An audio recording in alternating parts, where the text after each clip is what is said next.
Okay, let's dive right into this. We're heading deep into the Caucasus Mountains to explore a story about a people who carry this direct, living link to some of the most legendary warriors of the ancient world. It's an incredible tale. So right off the bat, we're hit with a puzzle. It's a real head-scratcher that seems to contradict, well, pretty much everything we know about history and genetics. Think about it. How can a group speak a language from the Iranian family, related to Persian, while living smack in the middle of Caucasian peoples, and being genetically just like them? And this really lays out the core mystery we're trying to unravel. On one hand, you've got their language, Scythian, which is a direct descendant of the tongue spoken by ancient nomads of the steppe. But on the other hand, their DNA? It's almost entirely Caucasian. So what in the world is going on here? To solve this, we've really got to peel back the layers of history, one by one. This isn't just a simple story about genes or words. It's about how cultures can transform and somehow endure over thousands of years. And here's the answer, right here. The key isn't a massive migration of people, it's a story of cultural and linguistic adoption. Essentially, a local Caucasian population, somewhere back in the Middle Ages, took on the language and the traditions of a really powerful group of steppe warriors.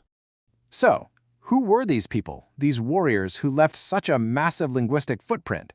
Well, let's meet the Alans. They are the direct ancestors of the Scythian language. The name Alan itself is a direct link to the ancient word Aryan, which meant noble. And these weren't just some random tribe. They were a truly formidable force. They were masters of the horse, and they controlled those vast grasslands that connect Europe and Asia. And when you read what the Romans wrote about them, like this account from Ammianus Marcellinus, you get this chilling picture. They were seen as fierce, proud, and completely dedicated to the warrior's life. I mean, dying in your bed was considered a disgrace. This was a society that glorified battle above absolutely everything else. Their history is this epic rise and fall. They build a powerful medieval kingdom, they even adopt Christianity. And then, bam, the Mongol invasions of the 13th century just shatter their world. And this moment, this catastrophe, is absolutely key to our story. It forced the survivors to retreat into the remote Caucasus Mountains. And it's there that their language and culture were preserved, almost like a time capsule. But the story goes even deeper than the Alans. They themselves were descended from an even more legendary group, one that totally fascinated the ancient Greeks, the Sarmatians. And this brings us to one of their most amazing cultural traits. While Greek women were mostly stuck at home, Sarmatian society had these powerful warrior women who fought right alongside the men. And of course, this is what sparked the Greek legends of the Amazons. I mean, just listen to these incredible details from Hippocrates. Can you imagine a society where a woman couldn't get married until she had proven herself in battle? The detail about cauterizing the breast, that was thought to make them better archers. And they weren't just fighters, they were spiritual leaders too. Just incredible. Okay, and here is where the story takes this completely unexpected turn, linking these warriors from the steppe to one of Europe's most famous myths. I know it sounds like a huge leap, but there's a specific historical event that makes it, well, pretty plausible. So check this out. The Romans deployed a huge force, 5,500 Sarmatian heavy cavalry, to guard Hadrian's Wall in northern Britain. And scholars think they didn't just bring their horses, they brought their myths. This includes the cult of a sacred war sword that was planted in the earth, a story that sounds an awful lot like the legend of the sword and the stone, doesn't it? So now we're digging down to the most ancient layer of this identity. We're talking about the culture that started it all, the one that gave its name to an entire era of the Eurasian steppe, the Scythians. What archaeologists have found, especially in these burial mounds called kurgans, reveals a culture with unbelievable sophistication and wealth. This famous golden man found in Kazakhstan, he was a warrior buried in literally thousands of gold pieces. It's a testament to their amazing artistry and the deep reverence they had for their elite fighters. Archaeologists can actually identify their vast cultural influence by looking for three key things, something they call the Scythic triad.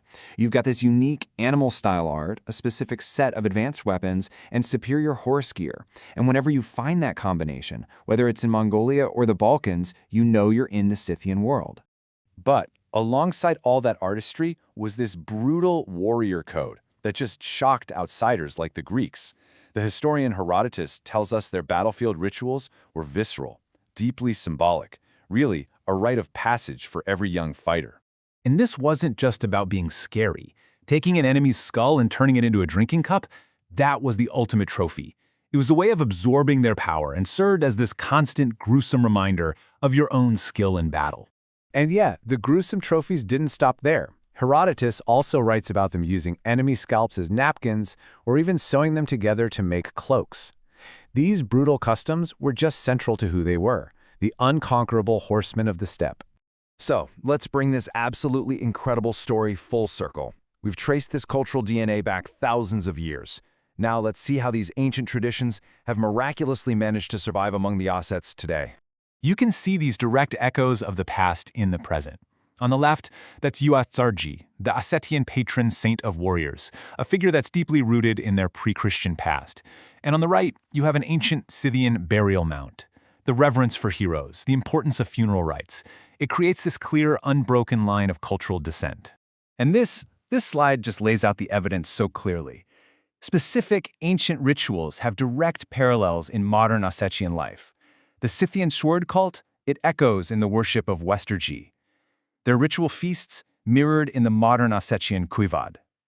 Even a specific funeral rite for a warrior's horse still survives. It's a truly remarkable legacy. So what's the big takeaway here? The Ossetians aren't just descendants, they are living inheritors. They represent this unique fusion of Caucasian people and Iranian steppe culture, and they offer us this amazing living window into a world we all thought was lost to history. And really, that leaves us with one final thought. The story of the Ossetians proves that history is never truly gone.